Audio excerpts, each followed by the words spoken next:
네, 더 듣고 싶죠? 네,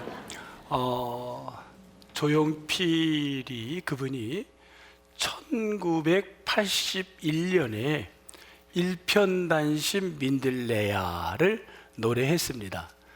이 노래가 나오게 된 배경은 한 여인이 있었습니다. 이주현이라는 여성인데 70이 넘은 여성인데 가슴에 묻고 있던 이야기를 어느 날 열어놨습니다.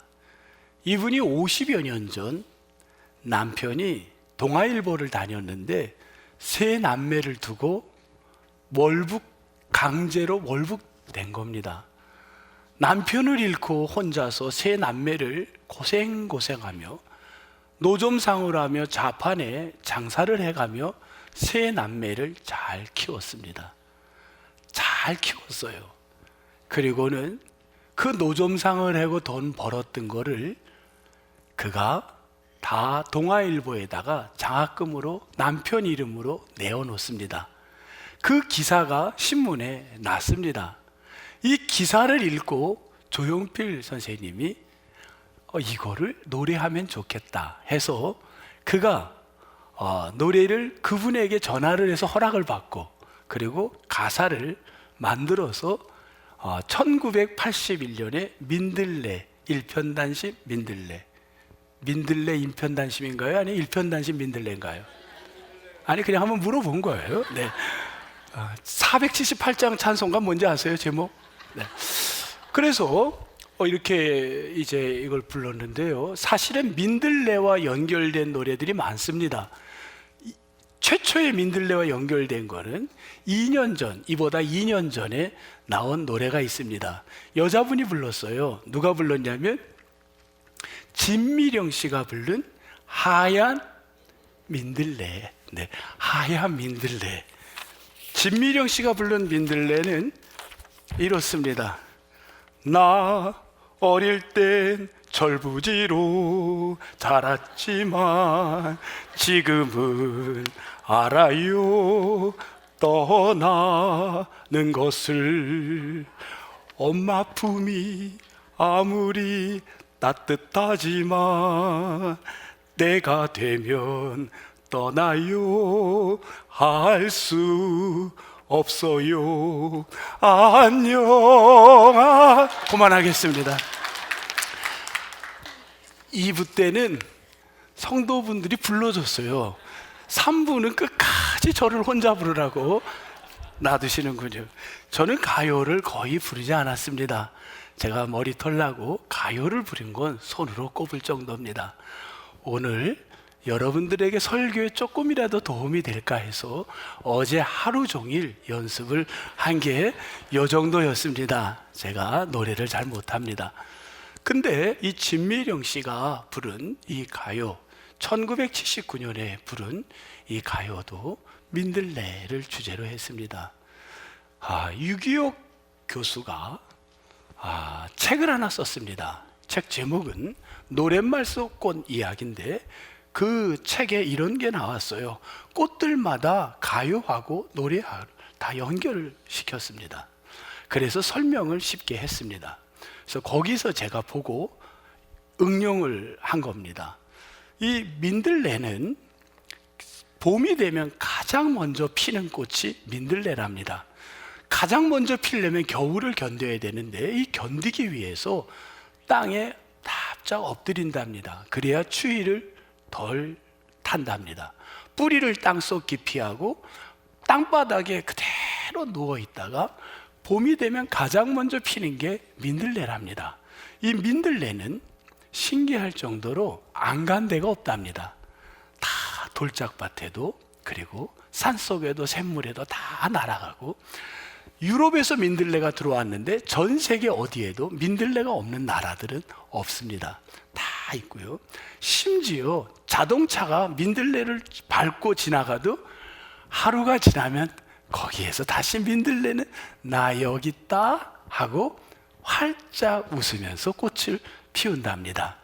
이 민들레는 그뿐만이 아니랍니다. 어느 것 하나 버릴 것이 없어서 그 민들레는요, 뭘 하냐면 이게 고혈압, 또 뭐 당뇨, 또 소화불량 이런 데 다 좋답니다. 그래서 민들레라는 이 학명이 라틴어로 이렇게 타락스코마 오피시알은 인정을 했다라는 거죠. 공식적으로 타라콤마라는 말을 라틴어에 두 가지 단어가 합쳐진 건데, 불안, 타락시스와 아콤마이라는, 이거는 치료라는, 사도행전에도 저 단어가 나옵니다. 아콤마이, 이와오마이, 뭐 이런 치료에 대한 테라포마이, 다 이게 이제 치료의 단어들인데, 이게 동시에 나와서 이게 치료, 불안을 치료하는 것, 이렇게 학명이 되어 있습니다. 제가 2부 때 이렇게 했더니만 의사 한 분이 저기 앉아있다가 아닌데 그래가지고 그렇게 믿어요 그냥 제가 하고 넘어갔습니다. 어쨌든 저는 그 자료들을 보고 소개하는 겁니다. 어쨌든 치료에 대한 약으로서 지금까지도 심지어 이게 민들레는 버릴 것이 없는 모든 것이 좋다는 겁니다. 왜 제가 이런 얘기를 하냐면, 우리 인생이 잡초같이 느껴지고 쓸모없이 내 인생이 느껴지고 있다는 사람도 있어요. 나는 왜 태어났지? 내가 가장 뭘 하기 위해서 살지? 나는 지금 뭐 하는 건가? 그런데 여러분, 창조자는 하다못해 잡초까지도 들풀까지도 이름을 하나씩 다 지어주셨고 태어난 목적을 주셨는 줄 믿습니다. 민수기를 오늘부터 여러분이 살펴갈 텐데, 이 민수기를 통하여 잡초 같은 들풀도 하나님께서 민들레와 같이 버릴 것 없이 사용하듯이, 오늘 나 같은 정말 아무 쓸모없는 것 같은 인생 같은데도 하나님은 여러분을 창조하셔서 쓸모있는 인생으로 훈련시켜 사용할 줄 믿습니다. 이거를 깨닫게 되는 게 민수기의 목적이 될 줄 믿습니다. 근데 민수기라는 단어가 조금은 거슬립니다. 민수기는 카운트, 계산한다, 숫자, 넘버라는 말입니다. 성경에 이름을 붙일 때에는 맨 앞에 히브리 단어를 이름을 붙이는 게 관례입니다. 보통 창세기 하면은 이렇게 나옵니다. 뭐라고 나왔냐면 브레시트, 태초라는 단어입니다. 그래서 창세기 이렇게 붙인 겁니다. 그렇다고 한다면 민수기 부미드바르 하면은, 이 히브리 말은 광야라고 한다면 민수기 카운트나 넘버보다는 광야, 이렇게 광야서 해야 더 맞을 것 같습니다. 그런데 왜 여기를 민수기로 썼을까? 이게 이제 우리에게 고민이 되는 겁니다. 왜 민수기로 했을까? 물론 민수기 안에는 카운트하고 넘버링 했던 숫자를 신 게 1장과 26장에 2번 나옵니다. 1장과 26장에 카운트와 넘버가 나오지만 전체적으로 민수기를 보면 실제로 광야가 3개가 나옵니다. 1장부터 9장 말까지, 10장 10절까지 여기에 보면 신의 광야가 나옵니다. 한번 따라해 보실래요? 신의 광야. 그리고 10장부터 21장까지는 무슨 광야가 나오냐? 바란 광야가 나옵니다. 시작. 바란 광야. 그리고 22장부터 마지막 36장까지는 모압 평지가 나옵니다. 시작. 모압 평지. 민수기 1장부터 민수기 36장까지는 3가지의 광야가 나오고 끝납니다. 어찌 보면 광야 이야기가 훨씬 더 맞습니다. 한번 그 사진을 보면 어떤 일이 벌어지냐면, 이스라엘 백성들이 먹고 살기가 힘들어서 야곱이 식솔들 70명을 데리고 어디로 가냐면 애굽 땅을 갑니다. 애굽 땅에 누가 있었냐면 자기가 사랑하는 아들 누가 있었죠? 요셉이, 우리 창세기입니다 했습니다.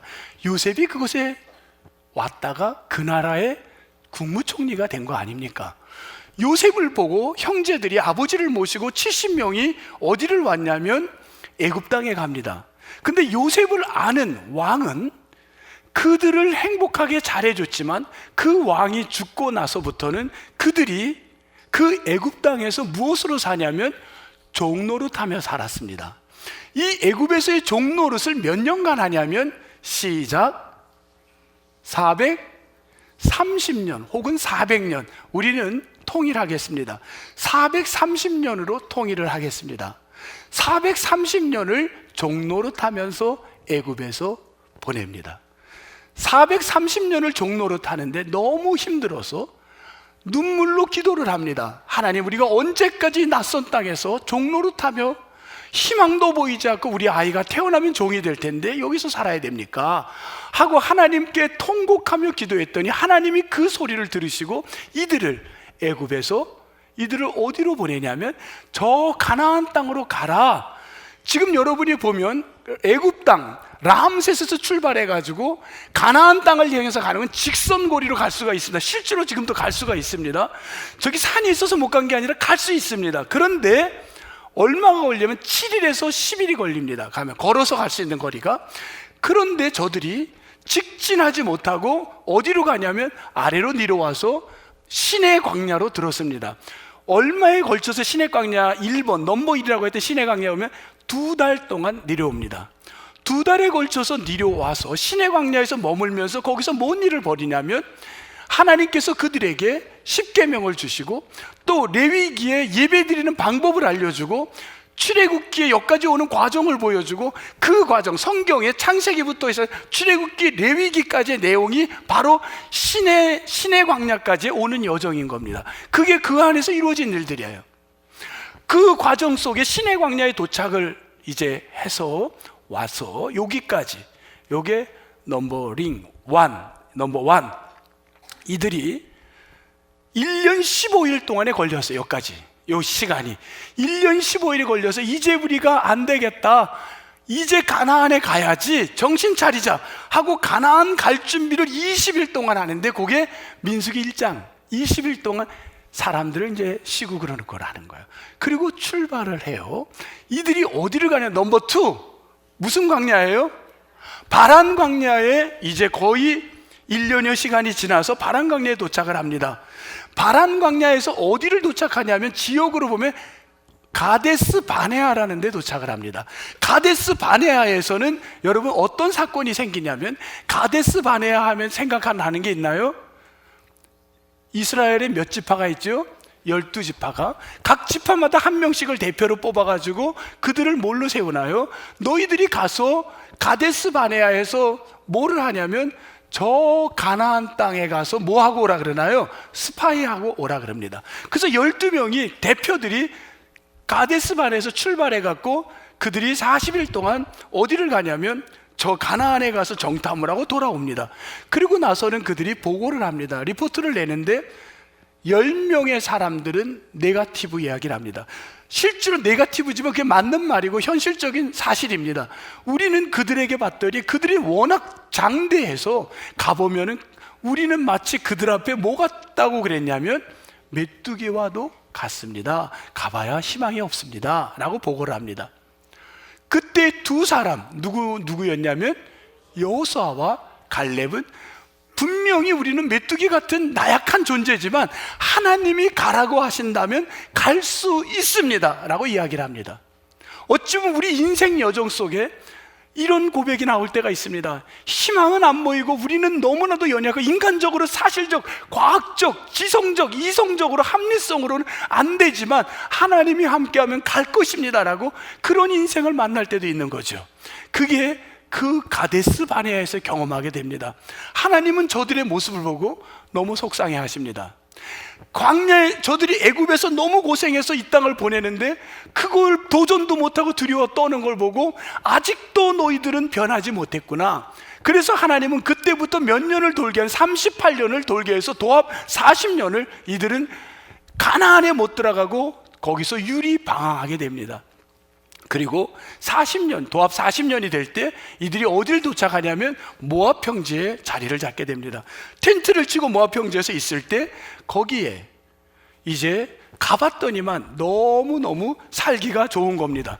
그 모압 평지를 갔더니만 그곳에는 우선은 물이 많고 그곳에는 그 목초지가 굉장한 거예요.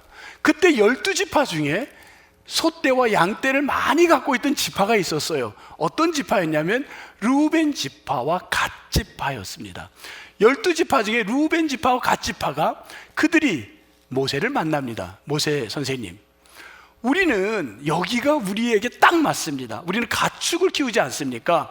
여기 목초지고 물이 많으니 우리는 여기서 저 가나안의 남쪽인 요단강만 건너면 가나안인데 거기를 가지 않고 우리는 여기 머물고 싶습니다 라고 이야기를 합니다. 그때 모세가 No, 안 돼, 끝까지 같이 가야 돼. 그리고 가나안을 정복한 다음에 내가 너희들에게 그 땅을 줄게. 그 사건이 일어난 데가 어디냐면 모압 평지입니다. 이렇게 해서 이스라엘의 민수기는 1장부터 36장까지가 세 가지의 광야 이야기로 끝나게 됩니다. 첫 번째 무슨 광야? 시내 광야. 두 번째 바람 광야. 세 번째 모압 평지. 그러면 끝나요. 그래서 제목이 광야에서의 삶이 훨씬 더 성경적 번역이 맞습니다. 먼저 여러분들에게 민수기를 이제 시작하면서 아마 내년 우리 언제까지 시작할 텐데 민수기의 어려운 점을 먼저 말씀을 드리고 계속 풀어 나가겠습니다. 성경을 주석한 신학자들, 오늘날의 신학자들입니다. 이분들이 성경을 쓸 때 이 성서 해석을 하는데 민수기서를 많이 하지 않았습니다. 왜냐하면 민수기가 계속 사람들 나열만 하고 끝나버리는 게 많아요. 그래서 그 해석에 난해하기 때문에 이거를 해석을 거의 안 하고 창세기, 출애굽기 이런 부분들은 성경 해석을 많이들 했습니다. 그런데 민수기를 건너뛰는 게 거의 대부분입니다. 이런 한계점이 있어서 성서를 여러분들에게 이 설교하는데 어려움이 있다라는 신학적 지식을 얻는데 좀 한계점이 있었다는 것을 앞으로 이제 갈 때 그런 부분이 있기 때문에 먼저 여러분들의 그 사실을 알려드리면서 민수기를 이제 들어가려고 합니다. 이 민수기를 쓴 목적을 가만히 보면요, 우리가 이 민수기를 왜 썼는가? 여러분, 이스라엘 백성들이 애굽에서 몇 년을 있었다 그래요? 몇 년? 아까 했죠? 430년. 여러분이 한 지역에서 430년을 종로로 타고 살았으면 그 사람이 이스라엘 사람들의 정체성을 갖고 있겠어요? 아니면 애굽의 정체성이 있겠어요? 속에 뿌리에는 이스라엘이 있겠지만 이미 430년이라면 그들은 뭐가 갖게 되냐면 애굽에 물들어 버린 겁니다. 하나님이 보실 때 지금의 모습으로 너희들이 가나안에 가면 안 된다는 거예요. 너희들이 갖고 있는 이 모습들, 특히 430년의 종로로 타던 그 모습들, 노예 정신을, 그 종로로 정신을 그대로 갖고 있는 것은 안 된다고 하는 겁니다. 이들을 보세요. 신의 광야까지 올 때 출애굽기를 이렇게 보면요, 이들의 입에서 나오는 건 하나님 드디어 우리를 보내줬군요, 땡큐 합습니까? 아니면 뭐 했나요? 원망과 불평밖에 한 게 없습니다. 그 모습 갖고는 가나안의 백성이 될 수 없다는 겁니다. 자, 한번 보실게요. 출애굽기 확인을 하겠습니다. 14장을 보겠습니다. 출애굽기 14장. 출애굽기 14장 계속 넘어갈 거예요. 15장, 16장 넘어가니까 출애굽기 14장을 보세요. 출애굽기 14장은 어떤 내용이냐면요, 드디어 하나님 바로가 보냅니다. 그래서 애굽에서 나와서 이집트에서 나와갖고 이들이 광야로 이제 들어서려고 들어온 거예요. 근데 앞에 뭐가 있냐면 홍해가 있는 거예요. 근데 바로가 보내놓고는 후회가 되는 거예요. 아까운 거예요. 그래서 바로가 군대를 쫓아옵니다. 다시금 빼앗고 싶은 거예요. 그래서 쫓아와요. 뒤에는 군대가 오고 앞에는 홍해가 있습니다. 그때 이들은 정말 두려움이 있습니다. 그때의 심정을 뭐라 그랬냐면 10절 뭐라 그랬냐면요, 바로가 가까이 올 때 이스라엘 자손이 눈을 들어 본즉 애굽 사람들이 자기들 뒤에 이른지라.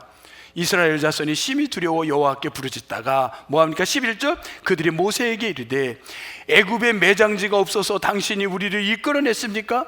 이 광야에서 죽게 하려고 합니까? 어찌하여 당신이 우리를 애굽에서 이끌어내어서 이렇게 합니까? 이게 다 뭐예요? 원망하는 거예요. 그 다음 15장 들어갑니다. 15장 출애굽기. 이번에는 홍해를 건넜어요. 홍해를 건넜는데 이들이 뭡니까? 갔더니면 뭐가 없냐면 물을 마시려고 했더니 물이 어떻게 돼요? 못 마시겠어요. 뭐예요? 써요. 거기가 어디면 23절, 23절. 그 물을 뭐라 그래요? 쓴 물을 마라에 이르렀습니다. 24절. 백성들은 모세에게 어떻게 했나요? 뭐 했죠? 원망하는 거예요. 쓰다고 원망하는 거예요. 이번이 16장입니다. 이번에는 물은 해결이 됐어요. 그런데 물만 먹고 살 수가 없는 거예요. 뭘 해결해야 돼요? 배가 고픈 거예요. 먹고 싶은 게 있는 거예요. 그래서 또 2절, 16장 2절, 이스라엘 백성들이 뭐 합니까? 원망하는 거예요. 우리가 이렇게 얘기를 합니다. 3절에 보세요. 애굽 땅에서 우리가 뭐 먹었다 그래요? 고기 가마 곁에 앉아 있던 때. 왜? 고기를 먹었다는 거예요? 옆에 있었다는 거예요? 잘 모르겠어요. 어쨌든 고기 가마 옆에 있었답니다. 그리고는 이들이 고기 가마 옆에 있어서 떡을 배불리 먹던 때에 여호와여, 우리가 여기서 이거 뭡니까? 먹을 거 없고 원망하는 거예요. 심지어 어딘가에 보면요, 이런 원망이에요. 파가 있어야지요. 마늘이 있어야죠. 그때는 파도 먹고 마늘도 먹고, 그런 얘기까지 합니다. 그 원망은 끝이 없는 겁니다. 그래서 만나를 주시고 하나님 메추라기를 줍니다. 그 해결했더니만 또 그 다음에 끝났나요? 또 17장으로 가겠습니다. 17장. 이번에 또 먹고 나니까 뭐가 말라요? 목이 말라요? 17장 르비딤입니다. 1절. 르비딤에 도착했는데 물이 없는 거예요. 이미 한번 그 사건의 경험이 있으면 하나님이 또 어차피 우리 인생 해결해 주겠지, 그런 마음이 들어야 되는데, 우리의 인생에 이 문제가 한번 해결했는데 또 그 문제가 오면 또 원망하는 게 인간의 그 우리들의 모습을 그대로 보여주는 거예요. 그 모습 갖고는 안 된다는 거예요. 이 노예 근성 갖고는 안 된다는 거예요. 17장 3절을 보세요. 백성이 목이 말라 뭐 했습니까? 원망하는 겁니다. 또 원망하는 거예요. 이게 민들레 인생 같지, 쓸모없는 것 같고, 아무 나는 잡초 같은 것, 나는 버림받은 거 아닌가? 하나님이 한 사람 한 사람에게 다 이름을 붙여주고 꽃 하나마저도 잡초마저도 이름을 줬는데 그걸 모르는 게 인간들입니다. 그 생각을 벗어나라는 겁니다. 그 생각 갖고는 안 된다는 거예요. 그래서 이 첫 번째 노예 근성, 그 다음에 먹는 문제, 두 번째, 세 번째, 심지어 모세에게 그럽니다. 왜 당신과 당신 옆에 있는 사람만 지도자가 됩니까? 우리는 지도자가 될 수 없습니까? 원망을 합니다. 뭐예요? 한 자리에 대한 인간의 욕심. 이 세 가지, 더 크게 나눌 수도 있겠지만 저는 오늘 세 가지만 보자면, 인간이 갖고 있는 뿌리에 있는 인간의 한계가 자리에 대한 욕심, 두 번째 노예 근성, 세 번째 먹고 마시는 삶의 문제. 이게 인간에 있는 죄성의 뿌리들인 겁니다. 이 욕구는 누구에게나 있는 거고, 이것을 표출하는 게 이 길이 여기 보이는 거예요. 그런데 그러면 이 속에서 이거를 어떻게 하라는 거예요? 하나님께서 왜 민수기를 보여줬나요? 그런 인간들, 우리가 바로 그런 사람인데 하나님은 우리에게 어떻게 해주셨느냐, 이걸 보라는 거예요. 여러분, 여기에 보면 계수했다랍니다. 계수했다. 민수기 1장입니다. 숫자를 계수하는 게 왜 넘버를 매겼을까? 여러분, 실제로 한번 넘버의 숫자를 보겠습니다. 민수기 1장 26절인가 40몇 절인가 그거 보겠어요. 숫자가 나오죠. 46절. 여러분 펜이 있으면 적어도 좋아요. 46절. 인원을 계수했습니다. 몇 명이에요? 지금 애굽에서 들어갈 때 몇 명이었어요? 70명이에요. 70명의 인원이 애굽에서 나올 때 이제 어디로 왔냐면요, 시내 광야에서 1년 15일을 보내고 20일 동안에 이 숫자를 계수한 거예요. 20일 동안. 그때의 숫자, 그러니까 이제 가나안을 가기 전에 이제 레디 할 때 한 1년여 기간이 걸린 거예요. 그때 숫자를 했더니만 몇 명이냐면 60만 3,550명입니다. 그리고 나서 38년, 약 40년이 지납니다. 40년이 지나서 숫자를 계산하는데 그게 어디 나오냐면 민수기 26장에 갑니다. 우리 볼게요. 민수기 26장 51절에 보니까 이스라엘 자손의 계수된 자가 몇 명? 60만 1,730명이었더라. 몇 명의 지금 차이가 있는 거예요? 40년 만에 인구 계수를 한 거야. 정확히는 38년 만에 한 겁니다. 몇 명의 차이가 있나요? 약 1,800명. 그렇게 볼게요. 저도 어쨌든 약 1,800명. 춘천 인구가 금년이 28만 5천이랍니다. 20년 전에 춘천 인구가 몇 명이었냐고 제가 여쭤봤더니만 우리 일부 예배 때 어떤 분이 뭐라고 대답을 했어요? 25만이었대요. 전 그 확인은 안 했어요. 20년 만에 25만이 28만이 되면 인구가 늘은 거예요? 아니면 그냥 거의 똑같다는 거예요? 거의 똑같다는 거죠. 그거 갖고 춘천 늘었어. 얼마? 3만 명 늘었어. 20년 만에. 그렇게 말하는 사람은 거의 없어요. 똑같다고 보는 겁니다. 지금 40년 만에 인구가 그대로예요? 아니면 줄은 거예요? 꼭 그래도 줄었다고 하는 사람이 있어요. 1,800명이 줄었어. 그래요, 알았어요, 줄었어요. 이거는 거의 변함이 없다는 겁니다. 왜 하나님께서는 40년 만에 인구를 무엇 때문에 우리에게 민숙이라고 했을까? 사람들의 여기서 이제 신학적 오해를 하는 것들이 나오기 시작을 합니다. 지금 인구가 뭘 말하나요? 동일해요? 늘었어요? 줄었어요? 동일한 거예요. 1800 차이 디퍼런스는 있지만 40년의 광야 생활이 편했나요? 어려웠나요? 너무너무 어려웠어요. 여러분, 내가 이렇게 살다간 우리 집안 끝장이야. 이렇게 살다간 나는 안 돼. 이 상황으로는 난 미래가 보장이 없어. 이곳으로는 희망이 없어. 우리는 그렇게 생각할지 몰라도 먼 훗날 지나고 나서 봤더니 광야의 삶은 계산했더니 잃어버린 게 없는 거예요. 이거 하나님이 확인시켜주는 작업을 한 거예요. 넘버링, 숫자를 매겨서 우리는 보세요. 왜 이게 중요하냐면요, 하나님께서 이미 그 할아버지 때, 아주 윗 할아버지 때, 역사적으로는 굉장히 위에 올라가면 누가 등장하냐면 창세기에 이들의 조상 가운데 누가 있냐면, 우리 이미 창세기 공부 다 했습니다. 아브라함이 등장합니다. 창세기 15장 보겠습니다. 창세기 15장.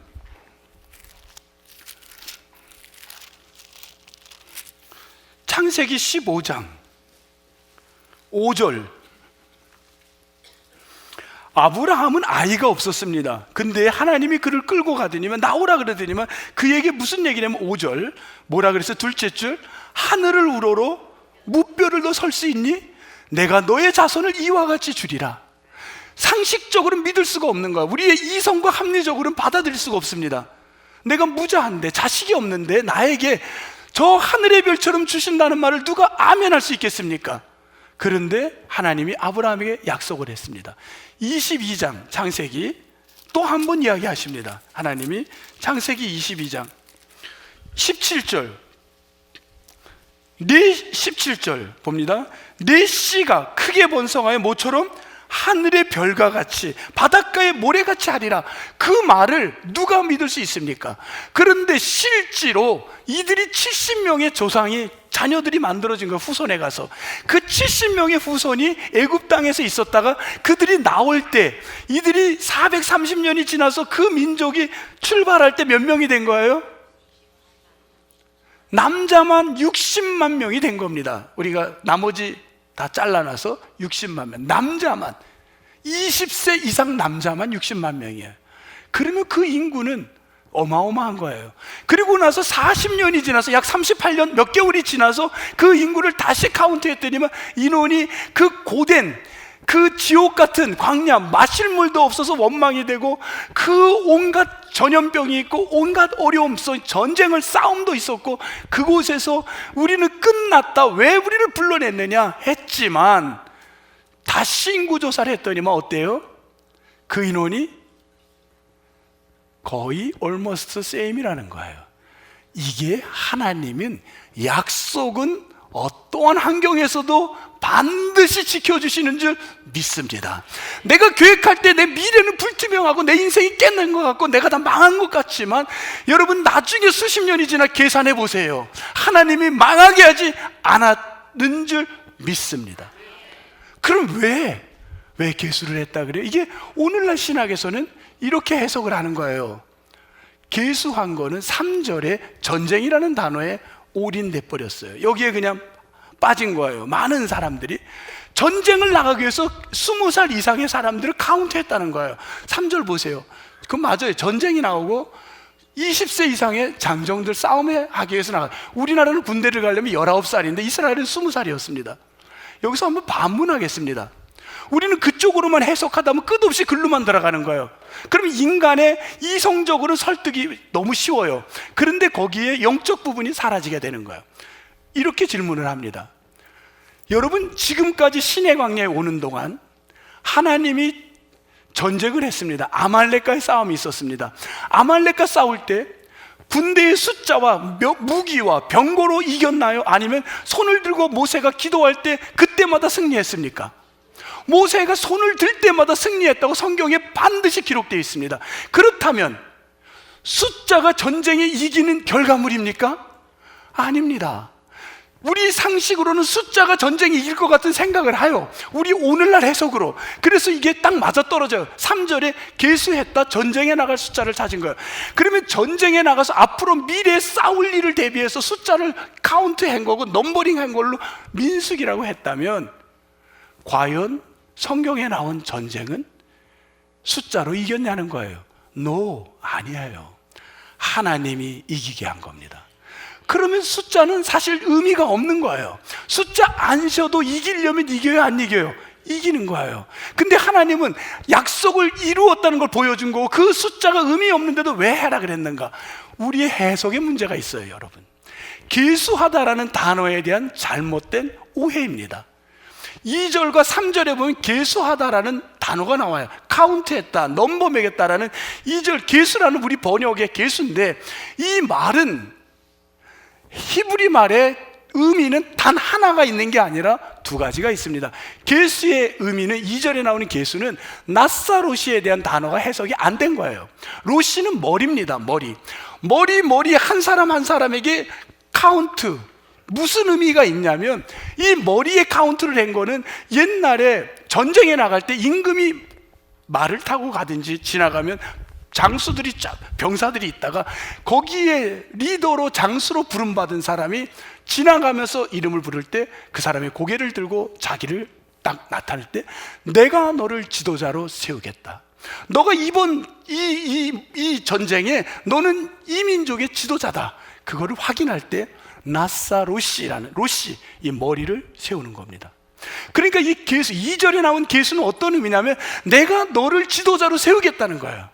내가 너 한 사람 한 사람을 계수했다라는 건 뭐냐? 지도자로 세우기 위해서 너를 지금 계수하고 있는 거예요.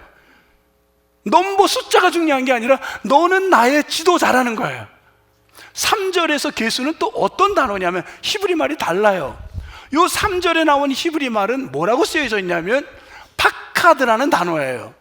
이 파카드라는 단어냐면, 이건 뭐냐면 영어로 하면 비지트가 뭐예요? 방문 오는 거예요. 내게 오는 거예요. 또 하나는 pay attention to 뭐뭐뭐. pay attention to 뭐뭐뭐 뭐예요? 돈 내겠다는 거예요? 그게 아니에요. 집중한다는 거예요. 관심을 몰겠다는 거예요. 그럼 뭐예요? 하나님, 만군의 여호와 하나님이 나를 찾아오는 거, 그게 비지트고, 찾아와서 나를 집중해서 나를 관찰해 보겠다는 거예요. 그게 뭐냐면 pay attention to God. 그러면요, 파카드의 계수는 하나님이 나에게 오셔서 나를 집중해서 보신다는 거예요. 이 의미가 있는 거예요. 그냥 넘버, 숫자가 몇 명이냐 이런 우리의 오늘날 사고로만 끝난 게 아니라, 이 단어는요 엄청난, 이게 확대된 해석인 겁니다. 우리는 지금까지 이 민수기를, 이 전쟁에 나갈 숫자를 쓴 거, 이렇게만 해석을 하다 보니까 여기에 한계가, 신학적 한계가 온 거예요. 그러다 보니까 이거 뭐 전쟁 나갈 거 숫자만 쓴 건가? 하나님이 숫자 안 써도 이기게 하셨잖아요. 그럼 왜 셨겠어요? 여러분, 숫자 쓴 적이 있어요. 카운트로 번역해서 한 적이 있어요. 사무엘하 24장 때입니다. 사무엘하 24장에 누가 나왔냐면요, 그 유명한 왕이 있습니다. 누구죠? 다윗 왕이에요. 다윗 왕이 하나님이 하지 말라 그랬어요. 너 카운트 하지 말아라, 넘버 하지 말아라. 근데 다윗은 자기의 업적을 나타내고 싶었어요. 내가 이만큼 나라를 부강하게 한 걸 보이고 싶었어요. 그래서 그는 넘버를 매깁니다. 와, 군인이 몇 명일까? 그거 했더니 하나님이 뭐라 그랬어요? 너 일로 와봐. 3가지를 줄게. 선택해. 어떤 벌을 받을래? 그리고 3가지 줍니다. 그때 그가 무슨 벌을 받겠다 그래요? 3번째 전염병을 선택합니다. 그가 3번째 전염병은 좀 그나마 약할 것 같아서 그걸 선택했어요. 그 전염병으로 몇 명이 죽냐면 7만 명이 죽습니다. 그게 사무엘하 24장 얘기예요. 카운트, 넘버는 하나님이 싫어하는 것들이에요. 그러나 현대인들은 거기에 빠져들어가요. 저는 독일에서 이 넘버, 숫자 때문에 굉장히 어려운 때가 있었습니다. 열등감과 패배의식과 너무 우울하고 힘들었던 시기가 있었습니다. 여러분, 우리에게 숫자는, 넘버를 매기는 건요, 우리를 너무 비참하게 할 때가 있어요. 아무리 봐도 숫자로 계산해서 내가 답이 안 나오는 거예요. 희망이 안 보이는 거예요. 그냥 결과는요, 내 자신이 너무 초라해지는 거예요. 하나님은요, 성경 어디에도 우리를 초라하게 만들지 않아요. 우리를 넘버로 승리하게 만들지 않아요. 우리를 합리적인 이성으로 승리하게 만드는 게 아니에요. 우리에게 뭘 주셨냐면, 하나님은 숫자를 신 거는, 봐라, 너희들이 광야에서 이렇게 시작을 했지만 그 광야 40년이 지나도 손해봤니? 손해보지 않았잖아. 너희들 네 힘으로 했니? 내가 지금까지 전쟁에 나갈 때마다 내가 한 거지 너희들이 했니? 너희들 뭘 손해봤니? 너희들 그렇게 했다고 네가 손해봤다고 억울하다 그러니? 뭘 손해봤니? 그리고 너희들 뭐 했니? 내가 너희들 한 사람 한 사람을 계수하는 게 뭔지 아니? 너희들을 지금부터 비지트하고 내가 너희들에게 찾아와서 내가 너희들 pay attention to 하나님을 보게 하려는 거야. 내가 너희들을 집중해서 보려고 그래. 이 이야기가 민수기의 이야기입니다. 와, 이렇게 얘기해도 눈도 끔찍 없으면 어떡하란 말입니까? 뭔가 마음속에 아멘이 와야죠. 여러분, 정말 그렇지 않습니까? 우리가 그것 때문에 하나님 믿는 게 기가 막힌 거 아닙니까? 세상에 어떤 것들이 그런 희망을 줍니까? 세상의 희망은요, 너 몇 시시야? 너 집이 몇 개야? 너 은행에 잔고가 얼마 돼? 이 숫자로 너 학위가 몇 개나 돼? 너 자격증이 얼마나 돼? 이걸로 우리를 얼마나 지치게 만들어. 너 직원이 몇 명 됐어? 작년에 몇 명인데 금년이 몇 명이야? 너희 교회가 몇 명이야? 인원이 몇 명이야? 헌금 액수가 얼마가 돼? 이런 것들로 우리는 폼을 잡게 되고 어깨가 으쓱하게 되는 거고, 그게 현대인들의 우리를 지치게 만드는 숫자에 이게 매몰되는 거 아닙니까? 근데 성경은 그걸 향해서 민수기에 민수를 왜 했느냐? 숫자를 센 건 우리의 오늘날 관점으로 민수기를 이해시키면 절대로 해답이 없습니다. 오늘 이 관점으로 지금까지 신학적 해석이 했다면 이거는 우리를 인간의 방법에 똑같이 그냥 들어가는 거예요. 그럼 뭐 하러 기독교 옵니까? 불가능한 삶. 그런데 하나님은 우리 한 사람 한 사람을 내가 너에게 찾아가겠다. 너가 잡초 같다고? 잡초도 이름을 줬어. 너 쓸모없다고? 너에게 희망이 있단다. 너가 그곳에 간 건 뜻이 있어 간 거야. 한 사람 한 사람에게 pay attention to 한 거고, 하나님께서 찾아오는 비짓하신 그 감격을 느끼는 게 민수기의 목적입니다. 여러분이 이제부터 시작해서 내년 어디까지 갈지 몰라도 이 민수기를 통해서 아멘 주여, 그래요, 내가 그런 사람이야. 내가 쓸모없는, 나는 원망하는 사람이야. 조금만 어려움이 와도 나는 조금만 불평하길 수밖에 없고, 조금만 신나면, 내가 넘버만 많으면 신나서 막 으쌰으쌰 하다가 조금만 안 되면 그냥 고개가 떨어지는 나인데, 하나님은 이런 나를 이렇게 세우는군요. 이런 아멘 아멘 고백이 나오는 이 역사가 민수기를 통하여 일어나게 되기를 주님의 이름으로 축복합니다. 저는 이번에 신방을 갔어요. 이번 주에. 여러분, 보통 신방을 가면 목사님들이 설교를 해요. 그러면 누가 은혜를 받아요? 성도가 은혜를 받아요? 목사가 은혜를 받아요? 상식적으로 대답을 했어요. 신방 가서 제가 설교를 하면 성도님들이 은혜를 받는 게 정상이에요? 목사가 은혜를 받는 게 정상이에요? 네? 성도가 은혜를 받아야죠. 근데 거꾸로 됐어요.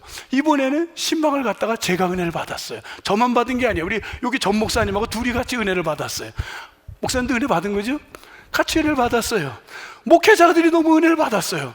왜냐하면 이분들의 스토리를 들으면서 너무 마음이 너무 만져주는 걸 느꼈고 너무 아팠어요. 너무 가슴이 아팠어요. 부부가 신방에 참여했어요. 부부들이 신방을 참여했는데 갔는데 다 부부들이 앉아가지고 있는데 너무 좋았어요. 아직도 신방을 안 받은 사람이 있습니까? 자수하셔서 대신방에 다 참여하기를 주님의 이름으로 축원합니다. 자막이 나가고 있어요. 지금 대신방을 갔는데 앉아서 기도를 딱 하고 이렇게 만났어요. 그 다들 남자들도 직장에서 다 왔어요. 그리고 같이 앉아 있었어요. 한 사람의 스토리는 이런 스토리입니다. 지금부터 20여 년 전 군대를 갔다 온 20대 초반의 아들이 엄마, 아빠 친구가 군대를 가서 내가 거기서 배웅하고 올게. 그래, 갔다 와. 이제 선배로서 자기 군대 갔다 왔으니까. 그리고 아들이 나갔습니다. 안 들어와요. 뭐 애들이 늦게까지 놀다 오겠지. 새벽녘에 전화가 하나 왔어요. 이러이러한 사람이 맞습니까? 네, 지금 병원인데 빨리 오십시오. 뭐 교통사고가 났나? 애가 좀 다쳤나? 그리고 나갔더니만 쟤는 우리 아들이 아닐 거야 하고 갔는데 중환자실에 꼼짝 못하고 누워있는 아들이 본인의 아들이 된 겁니다. 20대 초반의 아들. 이분은 그날부터 말도 못하고 먹는 것도 호수로 해서 먹어야 되고 모든 것이 다 뭐냐면 저거가 된 거예요. 중환자실에 혼수 상태로 누워있는데 며칠을 그렇게 돼 있냐면, 여러분, 사람이 혼수 상태로 교통사고가 나가지고 아무것도 못하고 누워있는 게 며칠 정도 갈까요? 아무것도 못하고 100일을 그렇게 보낸 겁니다. 이 엄마가, 아빠는 일을 가시고 학교에, 엄마가 그 아이가 거구인데 그 아이를 이렇게 챙겨주면서 늘 혹시라도 여기가 욕창이 날까봐 늘 시간마다 움직여주면서 그 중환자실에 있는 아들을 보면서 아이고, 야, 너무 슬프니까 차라리, 오죽하면 차라리 죽는 게 낫지 않니? 차라리 죽는 게 낫지 않니? 그 아들이, 여러분, 얼마나, 전 생각만 해도, 여러분 아들이 그렇다고 보세요. 갑자기 나갔던 아들이, 멀쩡한 아들이 차라리 죽는 게 낫지 않겠니? 근데 그러고서 눈물이 막 나오더래요. 그날 너무 울었대요. 그렇게 이르락 물고 견뎠는데 너무 슬퍼서, 그 아들을 보면서 너무 불쌍해서 막 울고서 혼자 있는데 병실에서 갑자기 아들의 얼굴에 눈물이 이렇게 조금 이렇게 묻힌 것 같아요. 그래서 내가 잘못 봤나? 그래가지고, 아들아, 엄마 말이 들리면 눈을 한번 깜빡해봐. 근데 이 아들이 깜짝 놀라서, 야, 너 내 말 들리니? 2번 해봐. 이 엄마 또 의심이 많아. 이렇게 2번 해봐. 2번을 깜빡하더래. 얼마나 감사한지. 이 아이가 살아났네요. 본인은 의식만 깨면 다 됐는 줄 알았어요. 그런데 의식은 깨났지만 그 몸에 평생 장애가 온 거예요. 장애가 문제가 아니에요. 아들이 살아난 게, 이 엄마는, 이 아빠는 너무너무 감사했어요. 거슬러 올라가면 이 집은 어떤 집이냐? 대대로 유교 집안입니다. 얼마나 심한 유교냐면, 이 아버지는 장손입니다. 태어날 때 아버지를 못 보고 태어났어요. 아버지가 2개월인가 자기 태어나기 먼저 돌아가셨는데, 유교의 전통으로 이 집안이 유교 장자라서 할머니가, 예를 들어서 할머니가 돌아가셨을 때 이 집이 서울에서 남의 집에 세를 사는데 1년 동안 아침 저녁으로 옷을 입고 상복을 입고 뭐를 하냐면 제사를 지냅니다. 매일마다 아침 저녁. 그것도 그냥 제사가 아니라 뭐를 해야 되냐면, 뭐를 해요? 네? 곡을 하는 거예요. 곡을. 아이고 하는 거예요? 네? 안 하셔도 돼요. 예. 곡을 하면서 아침 저녁으로 제사를 드리는 거예요. 너무너무 힘든 거죠. 그러나 집안 전통이니까 그렇게 늘 했던 거예요. 동네 사람이 다 하는 거예요. 기독교가 들어가기에는 불가능한 집안입니다. 근데 이 아들이 이 집안에 유일하게 교회를 다녔습니다. 이 아들이 사고가 딱 나자 이 아버지가 너무 마음이 아프니까, 이상하게 내가 무슨 유교고 다 필요 없다. 아들이 다니던 교회에 내가 나가자. 아들이 앉아서 예배하던 곳에 아버지가 대신 가서 아들이 쓰러진 날부터 그 교회에 가서 예배를 드리는 거예요. 그분은 기독교를 몰라요. 하나님도 몰라요. 그냥 아들이 갔던 곳, 내가 아들이 생각나서 간 거예요. 그리고 그곳에서 앉아 있는 거예요. 술, 담배 다 하지만 아들이 있는 곳을 간 거예요. 그리고 나서 이 아들이 깨어나고 100일 만에 깨어나서는요, 이 집안이 어떻게 됐냐면요, 완전히 변한 거예요. 지금은 이 가족들이, 이 집안이요, 다 예수 믿는 집안이 되었는 줄 믿습니다. 한 집안은 또 다른 케이스입니다. 초등학교 때 가장 가기 싫었던 데가 어디냐면, 가장 싫었던 게 방학이랬답니다. 방학. 특히 겨울방학. 방학이 되면 어머니가 어딜 데려가냐면 새벽 기도를 데려갔답니다. 근데 시골의 새벽 기도는 교회가 수리를 걸어가는데 가방을 끈에 이렇게 책끈으로 해서 뒤에다 메고 성경책을 메고 걸어가는 게 너무 싫어서 방학이 싫었답니다. 그리고 가면은 기도는 뭘 하겠어요? 그냥 누워서 난로에, 나무를 떼는 난로에 누워있다가 오는데, 자기는 그렇게 했던 어려서의 그게 결혼을 했는데 뭐 크리스찬이고 넌 크리스찬이 큰 개념 없이 시집을 간 거예요. 근데 그 집이 불신자의 집안이었습니다. 어느 날 큰 시누이가 옷을 주면서 이걸로 갈아입으라고, 오늘이 제삿날이라고 딱 하는데 가슴이 철렁거리더래요. 그래서 어디서 용기가 났는지, 저 큰 시누이님, 저는 교회 다닙니다. 전 제사할 수가 없어요. 이게 싸움이 된 거예요. 싸움이 시누이하고 올케인가?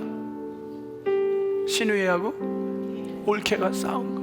시아버지가 이걸 보고 화가 나서 밥상을 엎었답니다. 제사상을. 그러니 집안이 난리가 난 거예요. 그리고는 한 번 제사상 엎은 게 2년이 되어서 그 다음 해부터는 이 며느리는 제사를 안 드려도 되게 됐대요.